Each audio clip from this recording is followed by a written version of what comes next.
In 1876, Assyriologist George Smith published an English translation of the Enuma Elish, 7 clay tablets that detail the Babylonian creation epic that features the storm god Marduk and his battle with Tiamat, the sea dragon. This myth, which served as the inspiration for the first chapter of the Hebrew Bible, also contained the story of how one god rose to prominence and was elevated within the pantheon to the point that he was worshipped above the other gods. This story was not unique, however, nor was it original to Babylon. Variants can be found throughout the region as storm gods battle the great sea dragons, hauling them up on land to be dismembered, carving them up from the inside, or splitting them open with spears. Sometimes the gods survive the encounter, while other times they're devoured and die in the struggle, only to be resurrected by their father or a consort. Always they're victorious, and their service to the other gods earns them a higher seat in the pantheon. So it was with Marduk, and Baal, and of course, with Yahweh. I'm your host Jason, and you're listening to Dragons in Genesis. We've split up the book of Jeremiah into 4 sections. The first 2, in episodes 86 and 87, cover the core of Jeremiah, which is comprised of chapters 1 to 25. In episode 88, we began covering the material which was later added to the book, beginning with chapter 26. Today, we'll conclude our study of the book with chapters 40 to 52. In the previous episode, Jeremiah was released in chapter 39 following the fall of Jerusalem. He was set free by the Babylonians for his loyal service to their cause and placed under the care of Gedaliah with his own personal guard. We come back to him in chapter 40, where we find him still imprisoned in the city of Ramah. He's being held with the rest of the populace, awaiting deportation to Babylon. In this version of the tale, the captain of the bodyguard takes custody of Jeremiah, apparently under direction from Yahweh himself, as we see in verses 2 to 5. Even more striking is that this Babylonian military officer is the only person in this chapter or the next to present any oracles from Yahweh. It seems that the prophet Jeremiah will be a non-entity for a little while. And rather than simply returning him to his home in the previous version of the story, the captain offers Jeremiah a choice to either travel to Babylon as a free man or to go wherever else he likes. The prophet is given money and gifts to begin his new life and sent on his way. So he decides to live with Gedaliah, whom the Babylonians have set up as governor of the land. So again, we see Jeremiah siding with the Babylonian government, further cementing his role as an agent of the invading nation. The inclusion of this variant of the story creates contradictions when compared to earlier versions found in Jeremiah 39 and 2 Kings 25, which the author used as source material for constructing this version of the story.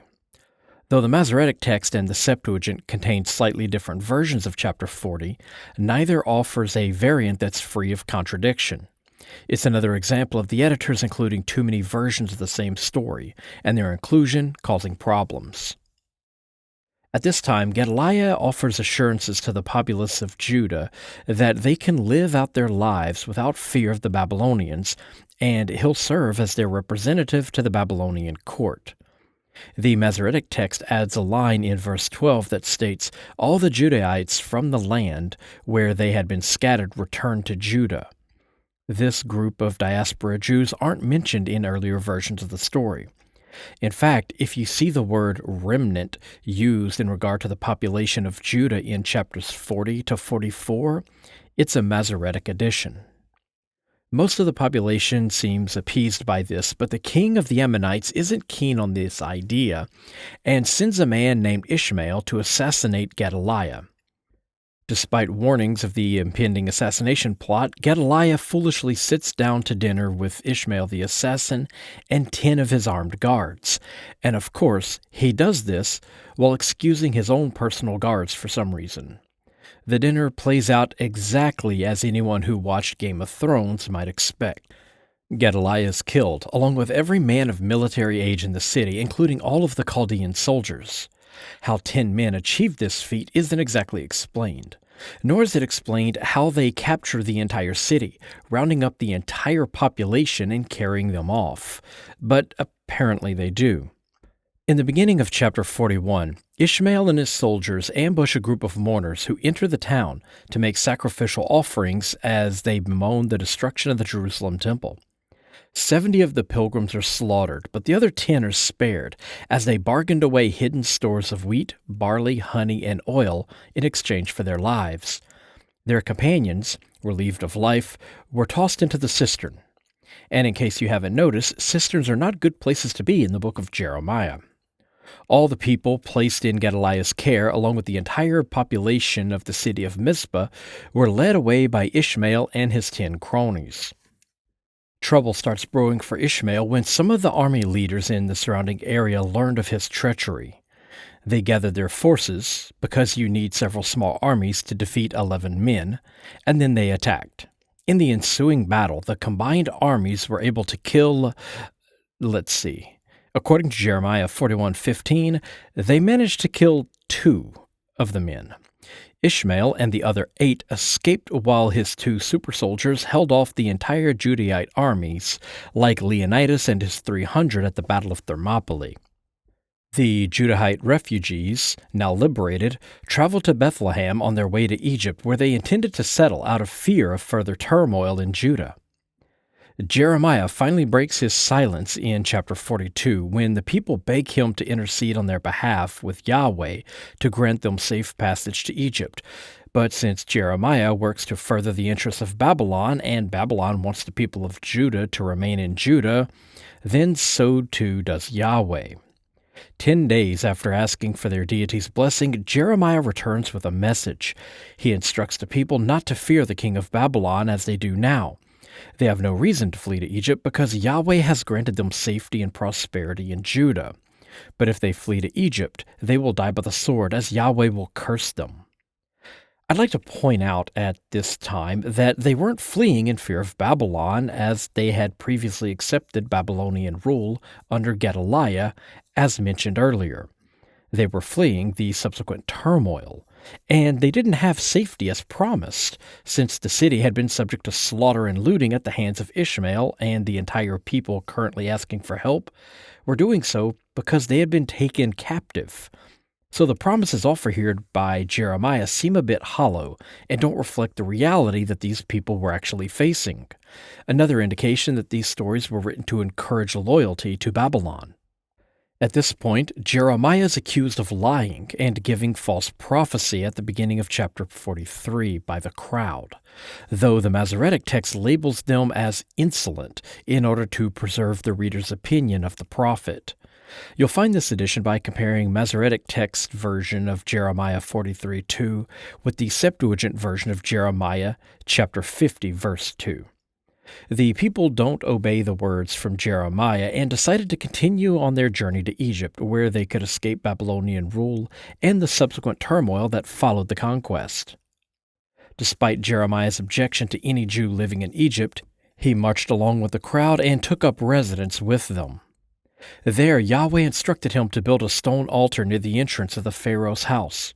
Once done, he delivers a message to the people of the city that Yahweh will send his servant Nebuchadnezzar to conquer and loot Egypt and place his throne upon the altar which Jeremiah had erected. Yahweh will mark people for death and for exile, and the Babylonian king will destroy all of the gods of Egypt. This is done to portray Nebuchadnezzar as an instrument and servant of Yahweh instead of his actual patron deity, Marduk. You see, if Nebuchadnezzar is a servant of his own god, then that means Marduk triumphed over Yahweh by defeating Yahweh's armies, destroying his temple, and looting his favorite city. But if the Babylonian king, who does not worship Yahweh, is portrayed as Yahweh's instrument of destruction, then all of his conquests can be claimed by Yahweh. Whether he destroys temples in Egypt or in Judah, Nebuchadnezzar is doing it for the Judean god, who gets to take all the credit.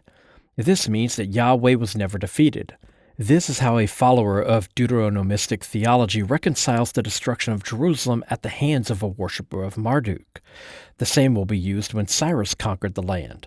The Persian emperor will be reimagined as a devout follower of Yahweh and even named Messiah in order to maintain Yahweh's winning streak. When Yahweh's people lose in battle, it's because Yahweh switched sides in order to favor the enemy. Another point of note is that the oracle is in response to Judahite disobedience, yet the focus of Yahweh's wrath is on the Egyptian religion. Why must Yahweh vent his rage on the Egyptian people and their pantheon? The answer comes in chapter 44, as another oracle is delivered by Jeremiah, in which he begins chastising the Judahite refugees for offering sacrifice to foreign gods. Living in the land of Egypt will eventually corrupt them, and they'll take up the worship of the Egyptian pantheon. Just as Yahweh punished the nation of Judah for the worship of the rest of the Jewish pantheon, so too will he punish those who fled to Egypt for the worship of the Egyptian gods. The story takes a turn beginning with verse 16 when the Jews respond to Jeremiah's oracle. His preaching claims that their misfortune is due to failing to worship Yahweh to the exclusion of the other deities. But the people remind the prophet that all had been well when they still worshiped the Queen of Heaven, Baal's consort Astarte. They remind Jeremiah that when they still baked cakes and poured out libations to her, they had peace and prosperity along with an abundance of food. But after they abandoned worship of their goddess, they were plagued by famine and war. Yahweh's only response is to repeat his earlier threats of destruction to a people who had already suffered destruction at the behest of their own deity. They're threatened with death by the sword, and only a few shall survive to one day return to Judah. Yahweh announces he will stand for evil against them, reminding us that all things, good and evil, are the purview of this deity at this point in their theology. The previous episode ended with an oracle concerning Ebed-Melech, the Ethiopian who rescued Jeremiah from the cistern during his imprisonment. There the Ethiopian was rewarded for his service to Jeremiah with his freedom and escaped from the brutalities of war. Here in chapter 45, we find a corresponding oracle for Baruch, Jeremiah's scribe, who read his oracles in the temple. According to the chapter, Jeremiah delivers this oracle to Baruch, who then writes it down, rather than just shouting with joy. In the oracle, Yahweh has decided that he won't do evil to all of humanity. Baruch will escape the conflict with his life and shall be a free man, as was the fate of Ebed-Melech. While Yahweh excused Ebed-Melech for his service to Jeremiah, here he gives Baruch a pass because the scribe was fearful of his fate. Chapter 46 begins a section which contains oracles concerning Yahweh's wrath against other nations. This section covers chapters 46 to 51. Now that he's finished destroying his chosen people, he turns his rage on everyone who ever gave him trouble, beginning with Egypt. And he does this by unleashing Babylon upon the world like the chaos dragon Leviathan. In fact, Babylon is compared to the great dragon in these chapters. Just as we saw earlier when the author co-opts the enemy in order to portray Yahweh as victorious rather than admitting his humiliating defeat at the hands of the Babylonians, here we see the chaos dragon itself being co-opted as an agent of Yahweh rather than an enemy. This is an important evolution in Jewish theology. The old mythical enemies of their patron deity are now subservient to him. We caught a glimpse of this transition in Genesis 1, when the primordial chaos monsters had become mere creations, animals that were part of the natural world, instead of pre-existent supernatural beasts. As a tool of Yahweh's wrath, Babylon the beast has become a destroyer of the world so that it can be cleansed and remade, just as Jerusalem was brought to ruin before it could be rebuilt. Later, this will become part of their eschatology, as the world would be destroyed and remade in the end times. Babylon the beast, the instrument of Yahweh's wrath, will eventually become Satan. These oracles are presented as a series of poems against various nations and peoples, such as Egypt in chapter 46, the Philistines in chapter 47, Moab in 48, the Ammonites, Edom, Damascus, Arabia, and Elam in 49, and finally there are two oracles against Babylon itself in chapters 50 and 51. The poems portray Yahweh's wrath with imagery we'd associate with the Babylonian invasion. Men are preparing for battle, readying their shields and chariots. They form up in lines and ranks with armor and spears ready for battle, but the terror of Yahweh shakes them and their morale breaks. as we see in the opening verses of chapters 46 and 48. Prepare buckler and shield, move forward to battle, harness the horses, charioteers, mount up. Fall in with helmets on, polish your spears, put on your armor. What do I see? Are they panicking and falling apart? The warriors are hammered back. They flee headlong, never making a stand. Terror on every side. Though on occasion the scenes of looming battle are replaced with those of universal destruction. Rather than facing an army that marches down from the north, the people are met with a flood like the one that destroyed the earth in Genesis. See, waters are rising up from the north to become a torrent and flood.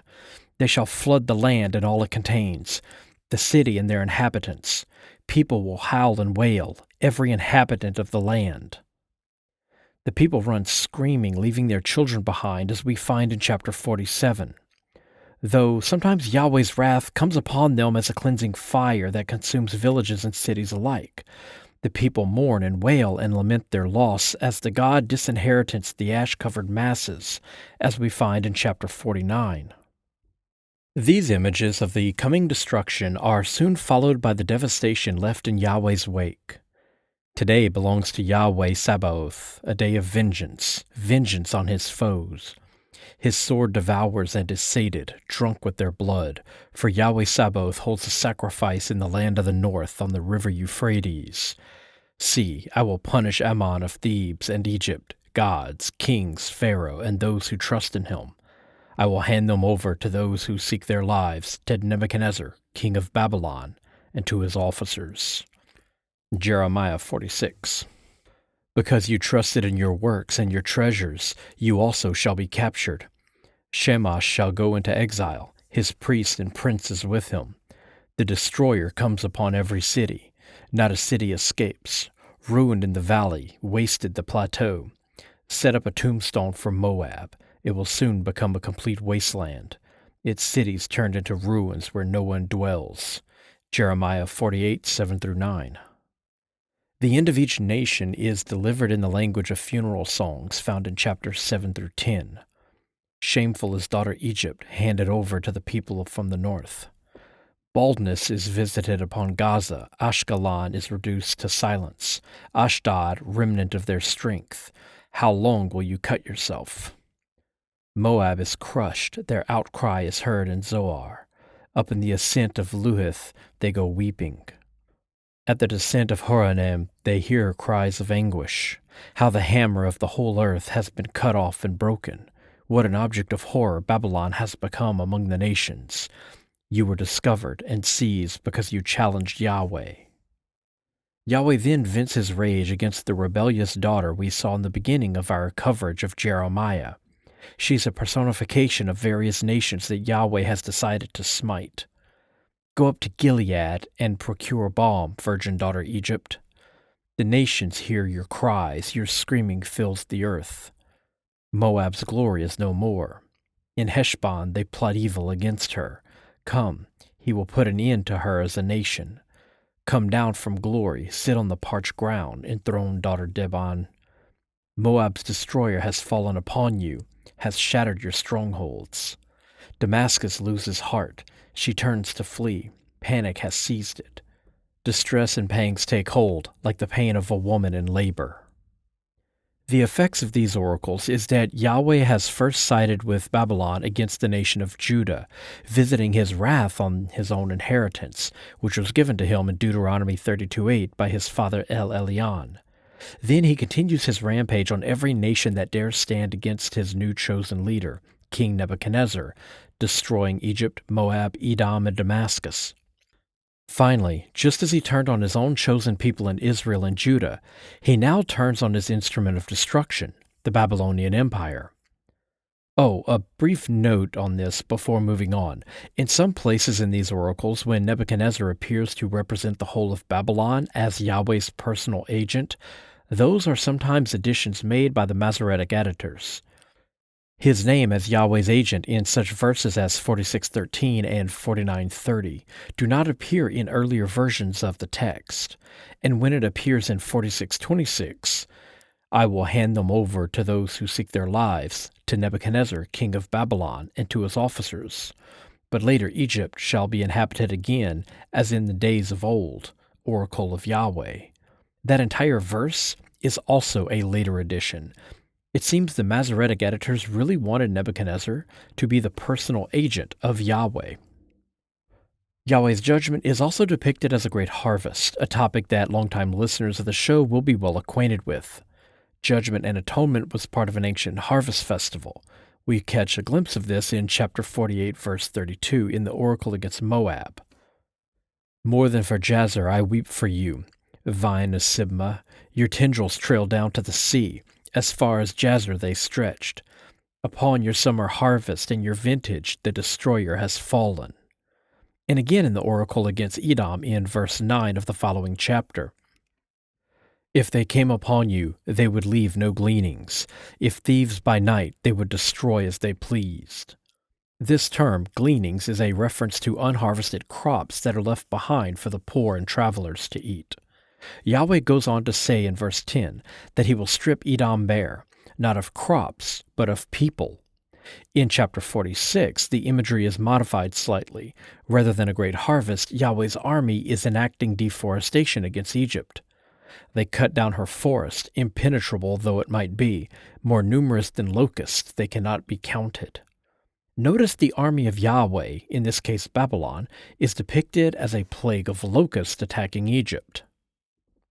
Whether we're talking about the land of Judah, its neighbors, or its conquerors, none are safe from Yahweh's wrath, as the events of the 7th and 6th centuries BCE are all depicted as the direct result of one deity's spiteful anger. Even the great beast of Babylon that Yahweh uses as his instrument of destruction is itself destroyed for numerous reasons, such as vengeance. This is retribution from Yahweh. Take retribution on her, as she has done, so do to her, for she has sinned against Yahweh. Jeremiah 50:15. Flee from Babylon. Each of you save your own life. Do not perish because of her guilt. This is a time of retribution from Yahweh. Jeremiah 51:6. Another reason listed is idolatry. Babylon is captured, Bel put to shame. Marduk is terrified, its images put to shame and its idols shattered. Jeremiah 50, verse 2. Every man is stupid, ignorant. Every artisan is put to shame by his idol. He molds a fraud, without life breath. They are nothing, a ridiculous work, that will perish at their time of punishment. Jacob's portion is nothing like them. He is the creator of all things. Israel is his very own tribe. Yahweh Sabaoth is his name. Jeremiah 51:17-19. The final sin of Babylon is pride. You ensnared yourself and were caught, Babylon, before you even knew it. You were discovered and seized because you challenged Yahweh. Jeremiah 50:24. This one is especially notable as the scene of a great beast being ensnared by Yahweh while challenging the war god was found in Job when Yahweh fought Leviathan. But it isn't only Babylon's sins which have doomed the nation, but Yahweh's need to move the empire aside in order to restore the land of Judah following the exile. Flee from the midst of Babylon, leave the land of the Chaldeans, be like rams at the head of the flock. Chaldea soon shall become plunder, all its plunder shall be enriched. Israel was a stray sheep that lions pursued. The king of Assyria once devoured him, and now Nebuchadnezzar of Babylon gnaws his bones. So now I will punish the king of Babylon and his land, as I once punished the king of Assyria. I will bring Israel back to its pasture. Jeremiah 50, verse 8, 10, and 17-19. We have tried to heal Babylon, but she cannot be healed. Leave her. Each of us must go to our own land. Jeremiah 51, verse 9. The same fate befalls Babylon as the other nations, and it's presented in the same language and with the same imagery. The nation is subjected to a great divine harvest in Jeremiah 50, verses 26 and 27, and 51:33. It suffers terrible wounds in 50:13 and 51:8-9. Yahweh's powers of creation are used in its destruction in 50 verse 42, when he turns the sea against the empire, and 51:1 when he sends the winds against her. She struck with the sword in 50:16, and served the cup of wine of divine wrath in 51:7. But Yahweh isn't just destroying all of the nations that Babylon conquered. He's purifying them. This is made explicit by the inclusion of flood imagery found in chapter 47, verse 2. See, the waters are rising from the north to become a torrential flood. They shall flood the land and all it contains, the cities and their inhabitants. People will howl and wail, every inhabitant of the land. Destruction is the means of purification, a multinational baptism through inundation of violence. The corrupt are to be erased to make way for the pure. This theme permeates the book of Enoch. There, destruction is a means of purification, whether the subject happens to be rebellious angels, corrupt temples, oppressive nations, or the prophet Enoch himself. And this theme, redemption through suffering, will also become a cornerstone of Christian theology. Yahweh doesn't only wield the powers of the global flood in these oracles. As he commands all the forces of creation, especially storms, other means of devastation are at his beck and call, as we find in 49:36.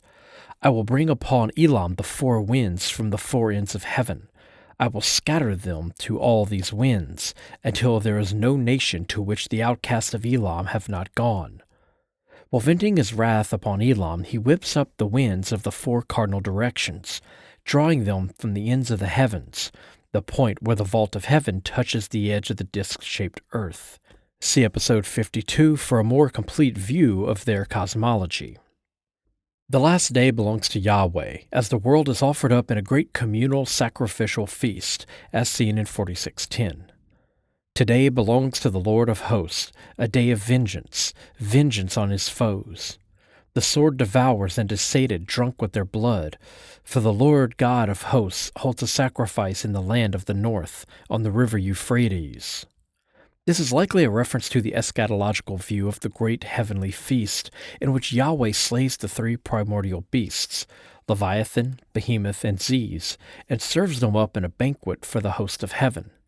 Considering both of these events are coupled with worldwide judgment, harvest, destruction, and purification, I think the odds are in our favor that these are linked, especially if we consider the language used for Babylon in select sections of these oracles and elsewhere in the Hebrew Bible. Babylon is a great sea dragon that is to be slain and served up as a sacrifice. He consumed me, defeated me, Nebuchadnezzar, king of Babylon. He left me like an empty vessel, swallowed me like a sea monster, filled his belly with my delicacies, and cast me out. Jeremiah 51:34 depicts Babylon as the primordial sea monster called Tiamat, who battled Marduk in the Enuma Elish, or Yam, who battled Baal in the Ugaritic text. We saw Yahweh personally struggle with this beast in the Job episodes, and this creation by combat myth lies behind the mythology of Genesis chapter 1 and the six-day creation story, where the primordial beast must be defeated and split in half before the world can be created. There, the sea represents the great dragon, just as the word used for the sea, Tehom, is a cognate for Tiamat. This is why a flood of soldiers must consume the lands that Yahweh has slated for judgment. Before creation and order, there must be flood and chaos. And just as Yahweh has sent the great beast of Babylon into Judah through a route, which had them approach from the north, he later sends his destruction against Babylon from the north, according to chapter 50, verse 3. But wait, you might be thinking, the Persians didn't approach Babylon from the north, so what is our author referring to? To answer that, we need to think in terms of cosmic imagery and Canaanite mythology. This oracle isn't telling us that Babylon's doom came from a place to the north of Babylon, but from a place to the north of where the author considers to be home, to the north of Judah and of Israel.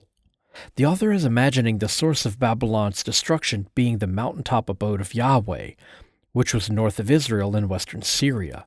This was Mount Zaphon, according to the Psalms. There Yahweh lived and reigned and threw out his wrath like thunder and lightning bolts to rain down upon his enemies. So when the author tells us that Babylon's destruction came from the north, they mean that their god, who dwells on Mount Zaphon outside of Ugarit, to the north of them, made the decision to destroy Babylon and sent his new agent, Cyrus of Persia, to carry out that mission. This mountain, by the way, is the home of Baal, the precursor of Yahweh. In chapter 47, the author briefly asks Yahweh when he will let his sword rest and stow the weapon in its scabbard. This represents the only time in this entire section when a sentence of protest is levied against the evil wrought by the patron god of Judah. Tiny glimmers of hope are, however, seen in this bleak collection of oracles. We encounter our first near the end of the first oracle in chapter 46. Yahweh Sabaoth, the God of Israel, has said, "See, I will punish Ammon of Thebes and Egypt. Gods, kings, pharaohs, and those who trust in him will hand them over to those who seek their lives, to Nebuchadnezzar, king of Babylon, and to his officers. But later, Egypt shall be inhabited again, as in the days of old." A few verses later, the same promise of restoration is made to Judah. "I will make an end to all the nations to which I have driven you, but of you I will not make an end." And in chapter 50, their chastisement is a precursor to a brighter future, which will see the nation forever safe in the company of Yahweh. Come, let us join ourselves to Yahweh in an everlasting covenant, never to be forgotten.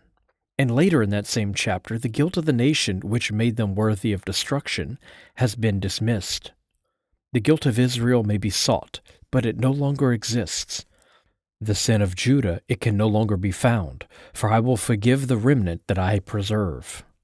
This format, warning, wrath, restoration, will be seen again in the Christian era as Rome becomes the new Babylon, a great beast used by Yahweh to destroy the Jerusalem temple before a rival sect emerges to claim ownership of the city and claim to be a restoration of the true and original cult. Chapter 52 is the final chapter of Jeremiah and of this episode. It's usually referred to as a historical appendix. If you've read 2 Kings chapters 24 to 25, then you're familiar with Jeremiah 52. If your version of the Old Testament is derived from the Septuagint, then this section won't be the end of the book, but rather it'll be located immediately after the oracle to Baruch. The setting is the city of Jerusalem at the time of its capture.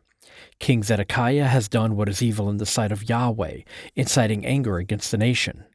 Worse yet, he rebelled against the king of Babylon and brought the empire's wrath to his doorstep. Siege engines are erected and the walls are breached as famine took hold of the populace. The king and some of his soldiers slipped away from the city by cover of night and fled into the wilderness, attempting to escape. But Babylonian soldiers captured them near Jericho, and Zedekiah was taken before the king of Babylon. There he witnessed the slaughter of his sons along with many Judean nobles. Then, as punishment for his rebellion, Zedekiah was blinded and taken in chains to Babylon to serve as an example of what happens to rebellious rulers. There he was kept in prison until his death. Beginning in verse 12, the text focuses on the fate of the city and its people. The house of Yahweh was burned along with the palace of the king and all of the homes in the city. Even the city walls were dismantled, so the city could never again withstand a siege. The Masoretic text adds a verse in which Nebuzaradan, the same captain of the guard who sent Jeremiah on his way, gathered up the people who had earlier deserted the city and deported them to Babylon, which contradicts earlier accounts in which the deserters were spared this fate. Others are left behind to work the land, so that Judah can serve as a farm for the empire. The temple was looted of its bronze pillars and the chariot throne and the bronze sea. This was a gigantic brazen bowl that might have served as a sort of reflecting pool outside of the temple. It was supported by statues of bulls, symbols which would later fall out of fashion and be excluded from future versions of the temple, along with the chariot throne, the bronze serpents, golden calves, and other such idols that linked older Jewish worship with their polytheistic past. The sacrificial instruments such as flesh hooks, blood pans, braziers, bowls, and other instruments were likewise taken. See episode 22 for a more detailed look at the grim and grisly affairs that were conducted inside ancient Jewish temples. These vessels were supposedly melted down by the Babylonians, but were also returned intact with the exiles. Their exact fate is unknown because so many contradictory versions of this story exist, including who led the return, when it occurred, and how many returns there were. It's probable that all the instruments were looted, many were melted down, and the instruments that were later used in the temple were newly fashioned pieces created for the new cult, which is why the older cult rejected them. See episodes 68 and 70 for the backstory there. The chapter then details several deportations of people from Jerusalem over the course of many years, thousands of people in all, though this section is also a Masoretic edition and is lacking from the earlier versions. Finally, in terms of closing verses of the book, there's a little addendum in which favor is shown to Jehoiakim, the king of Judah. 37 years into the exile, the king of Babylon, a man named Marduk, released Jehoiakim from his prison and raised him up, placing him on a throne higher than that of any other king. He was stripped of his prison clothes and dressed in finer garb, and dined with the king of Babylon for the rest of his life. And if this story reminds you of anything, it means you've been paying attention. Whenever we encounter themes of harvest, judgment, punishment, death, and atonement, we expect to see a resurrection, ascension, and enthronement. And of course, a casting off of garments that represent death and donning of those that represent life. The book ends with a completion of our atonement ritual. Jehoiakim stands in for Yahweh, who is swallowed up by Leviathan and vomited out again, slain in his struggle with the great sea dragon, just as he was defeated by the beast of Babylon, only to be resurrected and ascended to the highest seat in the heavens, enthroned as part of his reward for his sacrifice and victory over the great sea serpent, so that the destructive waters of the primordial earth could be driven back and the process of creation could begin. It's the same creation by combat, dying and rising God-King theology that's linked with the restoration of the land and the annual cycle of nature that has popped up so many times in these stories. It's far from the first time we've encountered it, and it certainly won't be the last. I hope you've enjoyed listening to this episode as much as I've enjoyed writing it. You can help the show by giving a review on your favorite podcast app or by heading over to dragonsofgenesis.com, where you can find links to donate, join my Patreon, send books from my wish list, find a list of recommended reading, and get information on the latest episodes. And as always, thank you for listening.